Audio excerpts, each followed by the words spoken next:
Welcome to the most important week of the year for the podcast industry. Welcome to Podcast Movement 2025.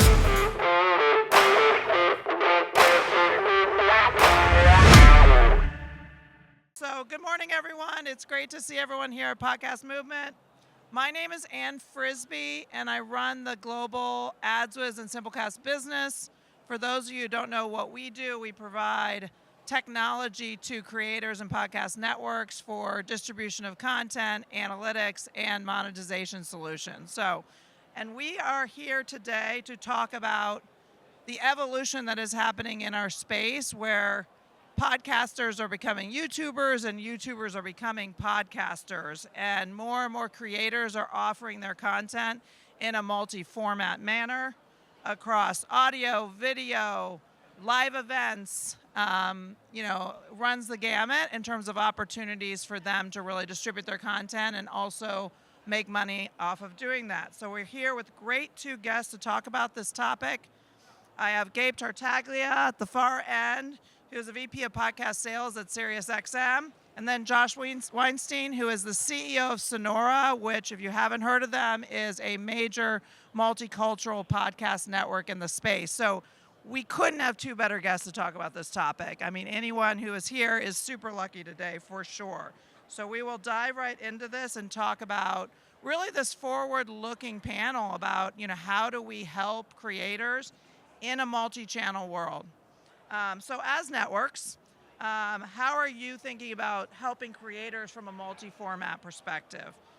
When you think about supporting them across audio and video and social media. And so I think, Gabe, we'll start with you in terms of how SiriusXM is really looking at supporting creators in this multi-format world. All right. Thank you, Ann. Hello. Thank you all for having me. So again, I'm with SiriusXM, and we recognized almost 2 years ago, we saw the trend of what has traditionally been audio content and consumption in podcasts showing up more in video, especially on YouTube, and parts of that content showing up in social. So as we saw the migration happening, we knew that we had to get really serious about coming up with not only ad products and ways to monetize that content that was non-audio, but also the go-to-market strategy and bringing, our sales organization to become more of a multimedia force. And this year, we really put a capstone on that with this concept called Creator Connect, which, and if you think about it in simplest terms, if you're a seller and you've had all these new ad products, video products, social products on top of audio to sell, your tool belt is getting longer and longer and longer, right? And it becomes almost unmanageable. So Creator Connect organizes that tool belt in really a tool drawers, if you will, or 4 drawers of a tool chest. Audio, of course, video, social, and experiential. And within each of those drawers, we have a handful, up to a dozen different products, ad solutions that marketers can use to unlock the creators and their content. And it's not to say that we're going to go sell every one of those products to every client, but at least organizes it in a way that we can bring into the pitch a thoughtful recommendation to utilize all these different form factors and really create that true Creator Connect or 360 partnership that brands are looking for now with these creators who are showing up in all these areas. And Josh, from a Sonoro perspective, how are you thinking about 360 representation of your kind of multicultural creator talent? Yeah, building on what Gabe said, we're trying to build a bridge between the Fortune 500 and the new general market of young, digitally savvy consumers. So to the extent that that's the goal, audio versus RSS versus video versus experiential versus some branded content or other integration is kind of irrelevant both to the consumer and to the brand. And so we need to break down those silos. So on the kind of building the bridge between the Fortune 500 and these consumers, any of those touch points are relevant. Then when you look at the mirror of that, which is how we relate to the creator themselves, none of these creators woke up saying to themselves, I'm dreaming of being a podcaster. Some of them want to create video content, some want to create audio content, some imagine themselves creating the next great graphic novel or TV show or short form, long form. Our job as a business is to, as cheesy as it sounds, to make those dreams come true. So Sonoro in that sense is more like media company as a service for those creators, and it's something that we're doing globally. In other words, we're doing it across different varieties and flavors of content formats, short, long, premium, inexpensive, audio, video, live, etc., but also in ways that are going to be empowering to the creator. In other words, you continue to do your core business, we'll have our kind of infrastructure support that and make your dreams come true on the IP side, on the content side. So there's a lot of complexity. You guys are making it sound very easy, but there's obviously a lot of complexity to this. So how do you think about this from a platform strategy perspective? When the creators want their content to be fluid. They want to grow their audience across all these platforms. But obviously there are differences between a YouTube and a Spotify and an Apple and then all the social properties. So how do you execute from a business strategy standpoint across all these platforms? So the first thing is really having the ad products and the go-to-market strategy to be able to monetize that inventory or that content wherever it is. And quite frankly, it took a while for us. It's not easy to do. When you go off of your own platform and you're now onto YouTube or you're now on to, TikTok or what have you, you're playing by in their walled garden. You are having to adapt your ad products to kind of meet the contours of what that is. And a lot of times they're serving the ads for you. So we've had to organize and develop those products. Again, it's taken a couple years to be able to do, but now we're at the point that we're seeing true monetization scale, especially on YouTube as well as the socials. And what's interesting about that from a platform management standpoint and the supply that we look for, it's opened up a whole bunch of doors for us, because when we were only really able to monetize audio, we had to go looking for creators to join our network who were audio, right? And it was kind of a self-fulfilling prophecy. Well, now that we have figured out how to bring in material revenue in other ways, video, social, experiential, we're able to go to creators who maybe aren't audio first. And, in a recent example, actually starting with us here in September, is Trevor Noah. So he's a named personality. He's got a great podcast, but what a lot of people don't know is almost 80% of his addressable supply is not in audio. It's in his YouTube followers. It's in his tremendous social handles. And if we didn't have a way to monetize that, there's no way we could have put a proposal in front of him up front to win his ad representation in the first place. So that's the virtuous cycle that we're looking for. Whereas we build this proficiency and we know how to monetize non-audio, we're able to then go get creators who are non-audio and really scale that side of the business as a complement to what we're doing on the audio side. What about for you, Josh? How are you thinking about this platform strategy and execution? Look, I think that for all of the complaints people have about the media business today, more content is being consumed by more people in more ways than ever before. And so it's incumbent upon us to kind of solve those problems. When I hear you talking about it, Gabe, I start to think about, okay, the Trevor Noah opportunity is clearly there. The question is, can the sales team move in a way that's sufficiently agile? And then in parallel to that, can the tech platform and the platforms across SXM or across other people's platforms effectively allow those things? In other words, one thing is to have the vision from a content acquisition perspective to say, hey, Trevor Noah can work across these areas. We have the same thing both with US talent and Latin American talent. Hey, we believe that we can monetize you across these 5 or 6, 7, verticals. But then do you have the layer below them, and we as a startup have a really strong team who can do this and say, okay, well, I know how to speak fluently about both the live event and how the live event touches the RSS feed and why that impacts YouTube and how that might build audience in other areas, whether it's in English or Spanish, whether it's for young or old people.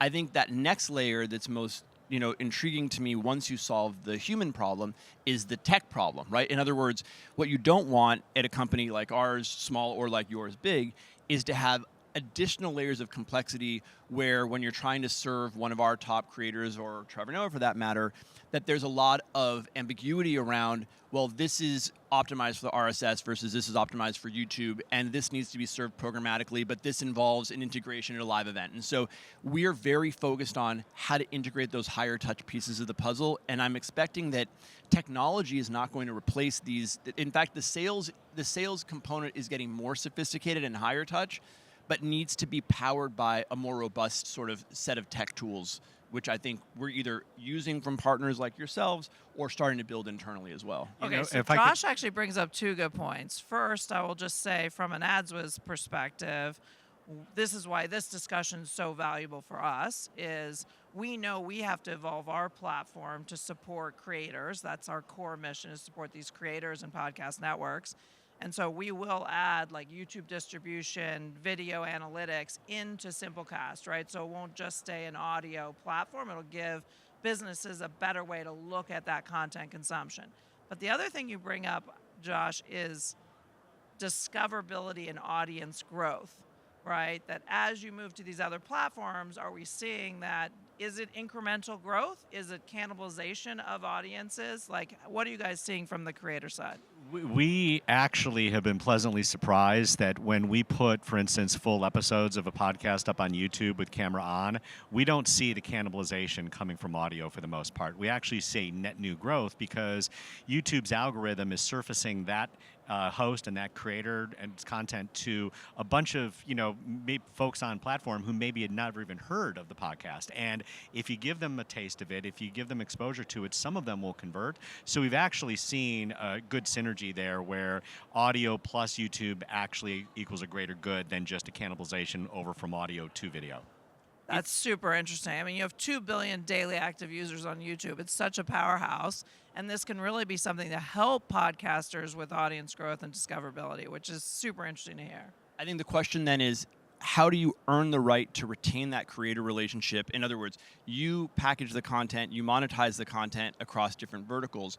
When there's additional, and I believe that there's net new audience that can be grabbed immediately daily from YouTube, how is the relationship with the creator sufficiently robust to ensure that you're earning the right to keep that relationship going? Now, one model, of course, and you have this with high-touch talent, whether it's Coco or Trevor, whatever, is an MG that has a lot of kind of contours around it. And then kind of in the mid-tail, you need to make sure that you have a seat at the table with those creators to say, hey, look, I'm doing something for you that you don't want to do by yourself, right? If you're only, this is where it is important to be a platform, and scale matters, right? And as much as you're only doing one thing, whether if all you and I are doing is the Gabe and Josh podcast on, forget about the RSS, only on YouTube, we don't really need Sonoro or AdsWizz or Simplecast necessarily. As there's a more sophisticated distribution strategy, a layer of analytics, to your point, and as well as more sophisticated monetization becomes that much more important, and that is the moat that you're building around the relationship with the creator. To your point, Josh, some of the work you're doing at Sonoro where the creator comes in with their base content and then you're adding in strategic partnership elements and kind of share IP creates that stickiness to say, all right, this isn't just a network or an ad rep arm for me. This is a true partner that, for them, it benefits them. And for you, it makes it a lot harder to leave a Sonoro or in our case, a SiriusXM. One of the things we're working on right now along those lines is trying to solve the problem of how to bring mid-sized creators, so good-sized podcasts, but not the real top-tier names, who maybe don't have the resources to go camera on, and converting some of our studios in New York and LA into studios that have not just you can do regular audio content capture, but also full camera on with the setup and the markings that you want that is interchangeable by show. So you have video screens, you have mic flags, etc., that can be changed out, and you could within one studio schedule 6 or 8 creators a week to be able to do their podcast and their post-production using the same facility because it's generic enough that we can just sub in and out the IP of that host and bring them into kind of a professional video first setup, which to your point is a way to really make the relationship valuable because they couldn't have necessarily done that on their own. I just love this because in a creator-led economy, I think what you guys are saying as networks is it's not just pre-produced ads and revenue on a monthly basis. It's a much deeper partnership with these creators. And in ways, that's the foundation of then what you're selling into the market, right? And that's, I think, the next set of questions I have, which is, now there are lots of different ways to make money, right? We have the subscription model, we have advertising models, you have live events out there. But clearly advertising is a core component of the revenue strategies for helping these creators. How well set up is the advertising community, the agencies, the buyers, to really be able to execute on this 360, celebrity creator connect representation, right? Because you're not just talking about everything's prepackaged and set up, right? How is that going on the more the advertiser side? So what's interesting is there's definitely a receptivity from the client and then to whoever that EVP or SVP at the agency who's running that client relationship. They want omnichannel. They want these 360 Creator Connect type approaches. However, a lot of times the agencies are not set up that way. They're bifurcated. You have an audio center of excellence and buying team, which might be different from the digital or video. You might even have social being managed at a completely different ad agency. So when you bring these ideas to light and hey, it's going to span all these different things, there are not many agencies today that have one person or decision-making unit who can pull the trigger on that buy. They have to kind of bring a lot of others in, and that does add friction to the process, there's no question. So when we point that out to agencies, large and small, they get it. They're like, we have to figure out a way to be able to bring these resources in together so it isn't that you have to go shopping at different places to get one, campaign executed, sold in and executed. But as it stands today, there is definitely friction in that due to the segregation of the different media types across a typical ad agency. A lot of that friction comes from people who are scared of losing their jobs, right? So if you think about the evolution of the holdcos, as people lose clients and they move to a new agency, it's a huge opportunity for folks like us. As people like Publicis make bold moves and say, I'm long influencer or long creator, it's opportunities for us. And I think that what we've seen is the holdcos and for sure the brands want to have fewer, more impactful partnerships. And what we aspire to do is to enable a holdco or a specialist agency to buy across kind of a range of creators that is less about being a broker for X brand to connect with a specific show and more a brand or group of brands who want to connect with certain audiences in new ways. Are you, Josh, you're doing some of this work in Mexico itself, not just in the U.S. for your creators. Do you see differences between that, or is it pretty similar dynamics both in Mexico and in the U.S.?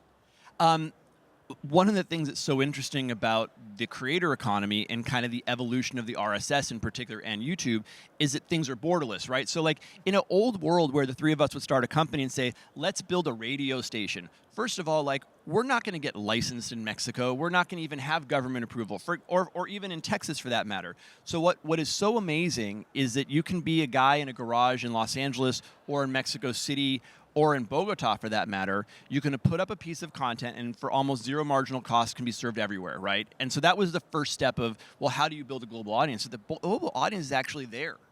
It's amazing, and it's there, and it's done almost for free. Forget about inexpensively.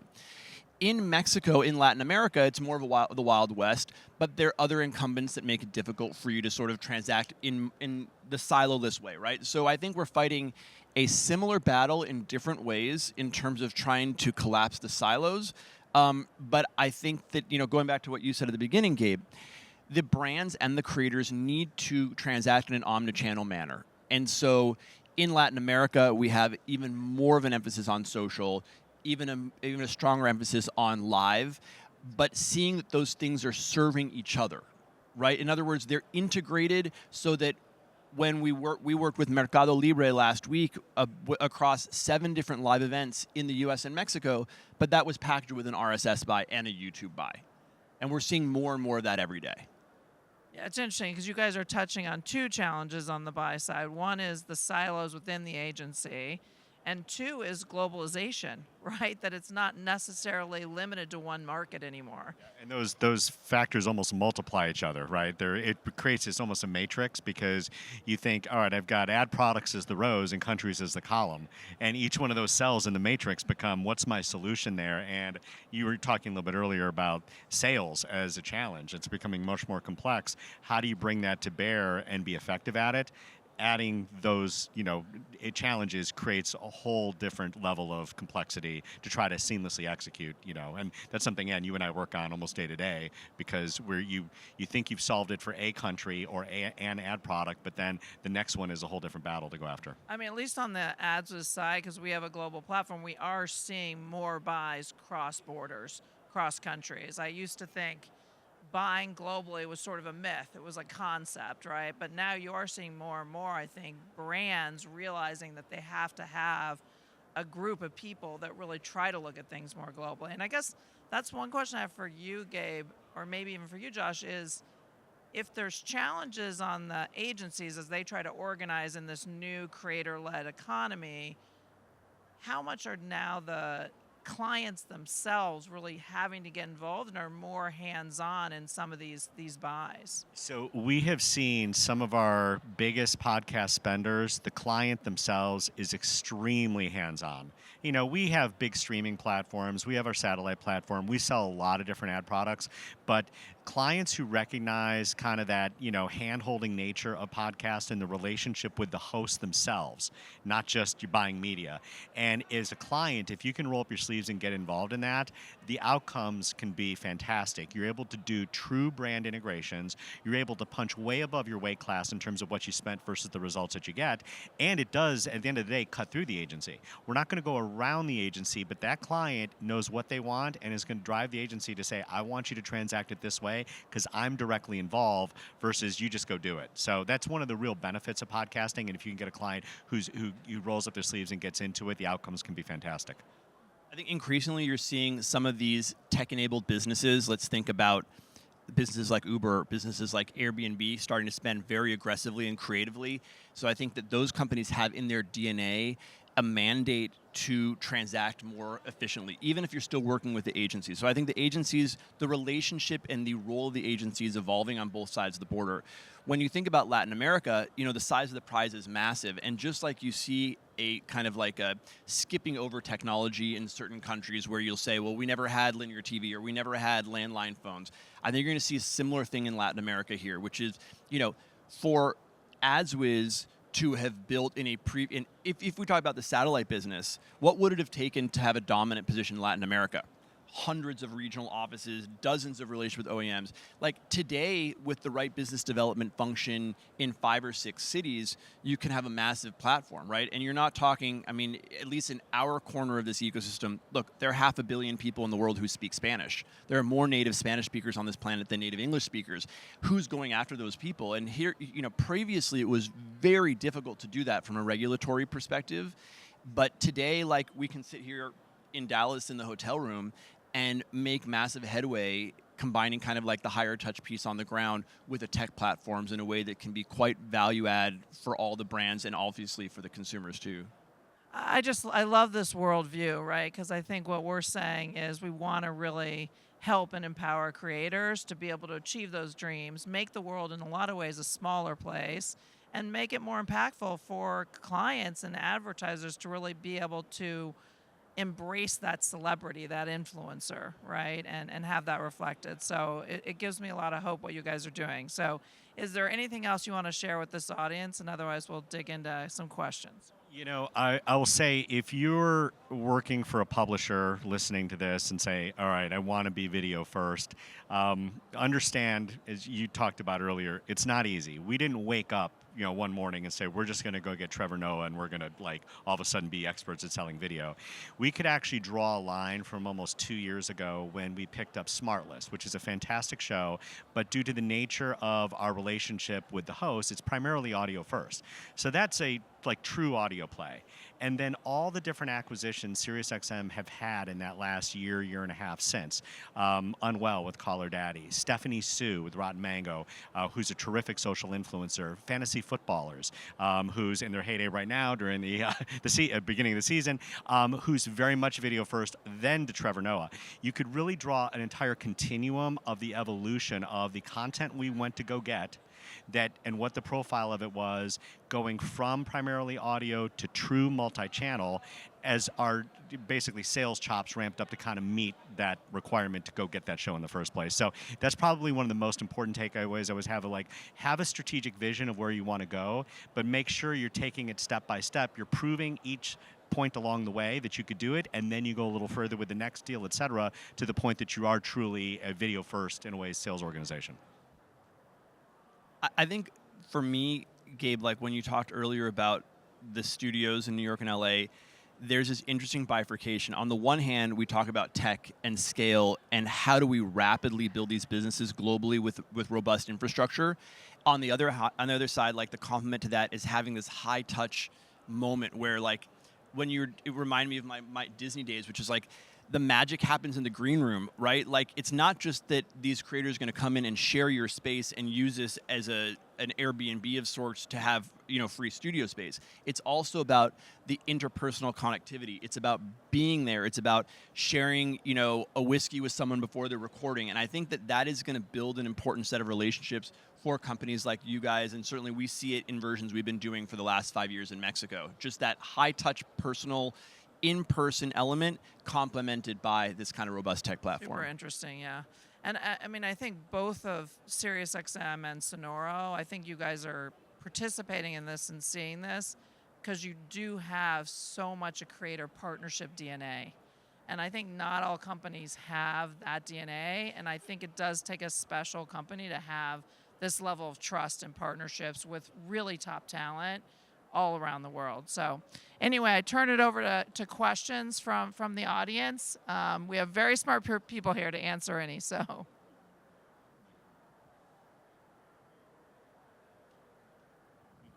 Hey, folks. So I work for a show that is What? You don't have the head. You want to just come up? Oh, shit. Okay. So sorry. So I work for a show that's definitely audio first, right? Okay. And yeah, does that work now? Sorry. Sorry. It's all right. Audio first show. Yeah, audio first show. We do post to YouTube, but I mean, it's remotely recorded. It's not, grabby in a social way. So I guess my question for you is, you guys have seen more creators move to video first from audio. What have been some things that have helped people make that jump without compromising the integrity of what they built already on the audio side? So here's the best way, if I... Now you got to listen. All right. Here's the best way to visualize it. Audio has made you, your podcast, your audience. That should remain the content kernel. You don't abandon that. But that kernel can now take shape in all these different areas. So keep audio as kind of that center of the bullseye, and then figure out ways to extend it into video, YouTube, into the socials where you're taking pieces of that video and putting them up there. And even if you can, experiential and live events, which becomes content capture. All those things still emanate from that audio podcast itself. So it isn't a replacement, it's a build upon with using the kernel that made you special in the first place.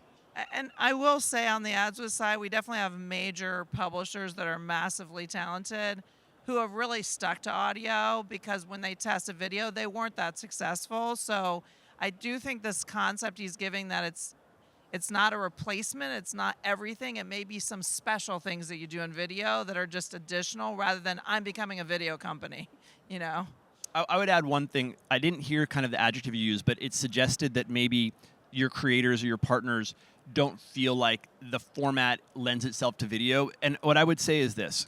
The consumer is very forgiving. If you are in love with a piece of content, you want to engage with that creator in a variety of different ways.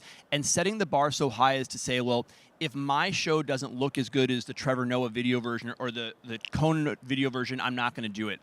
I think that we live in a world where the expectation that something's going to look like it's super produced for video on YouTube is, of course, if you're used to having that relationship with Trevor Noah, who gives you a crisp, HD level thing, that's fine. I think that, you see people making these videos while they're walking at the airport or whatever. If you're in love with the creator, what you want is more ways to engage. Sometimes it's short form, sometimes it's long form. Sometimes it is highly produced, sometimes it's very informal. Sometimes it's video, sometimes it's not. Sometimes there's music, sometimes it's, if you want to engage, the consumer's expectation is multiple touch points throughout the day, throughout the month. Think of it as just the evolution of a relationship. Sometimes it's a short conversation, sometimes it's long, sometimes it's a phone call, sometimes it's a long dinner. And I think the creators should be don't be hard on yourself in terms of putting aside things that are not going to be relevant to the audience. Let the audience decide that. Any other questions? Otherwise, we'll wrap up.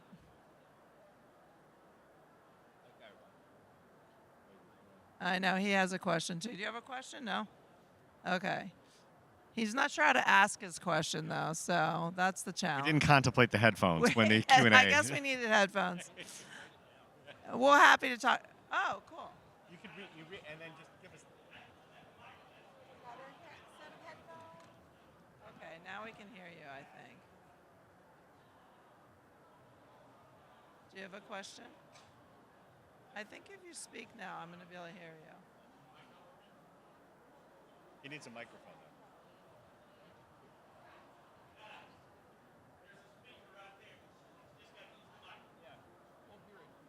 He just needs a microphone. Okay. You don't need those right there. We're in audio. We want to have headphones on. Okay, very quickly. So, Gabe, you had talked about how you were working with smaller creators and institutions who perhaps weren't camera ready, who needed your support. But let's say, for the sake of argument, you're working with an august, well-known brand that's an institution in its field that is camera ready, that does have its own video studio, that is able to have a multi-channel podcast network of its own, but is perhaps wedded to outmoded ways of marketing, like relying primarily on press releases, etc. How would you go about introducing those brands to the 21st century and allowing those shows to thrive? Yeah, that's a great question, and that does happen quite a bit, where they have good content, and we want to become their exclusive ad rep partner. So what we've found to be really compelling is it isn't just about, hey, here's the CPMs we're going to charge, here's your sell-through rate, and here's your RPM that we're going to generate, here's your money, it's above the MG, you're happy. What you really need is creator services and the ability to help with marketing of the show, whether it be flat out, just straight up paid marketing or paid social extension through brand campaigns, where that advertiser says, hey, I want a partner, I want to produce content. I not only want it on the host and shows handles for organic scale, but then I want to put it on mine as a brand, and I want paid extension of that to help get the word out, not only about the content that you're pushing out that the brand is associated with, but more importantly, long-term, getting new looks at the show, which helps you grow audience. So the creator services part of what SiriusXM tries to bring, in a way, is almost as important as the monetization, and that could help take successful hosts who have maybe been in a certain swim lane for a while to think about other swim lanes and ways to grow. Great question. I'm glad we tracked you down. So thanks so much, guys. Have a great day today. Thank you. Thank you.